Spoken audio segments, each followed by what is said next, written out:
कृष्णा। बेले बेले लोक होता आम धर्म करुचु आम कर्म करुचु आमर भक्तिर किसी आवश्यकता नहीं। आसतु सांग माने जानिबा भक्ति धर्म कर्मर महत्व कौन। धर्म आमको शिखाए कौन करवा उचित कौन न करवा उचित। धर्म मन को शांत करेना। धर्म आमको नियम शिखाए किंतु मनर शून्यता को पूर्ण करेना। सकाळ संध्या पर्यंत आम कर्म करता किंतु प्रेम बिना कर्म एक जंत्र परि काम करता।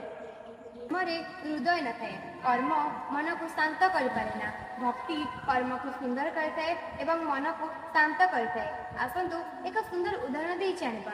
एक दीप माध्यम तेल हेउछि धर्म बत्ती हेउछि कर्म अग्नि हेउछि भक्ति। टिकिए भाबतु तेल और बत्ती रे कौन दीप जलिब ना तापाई अग्नि आवश्यकता।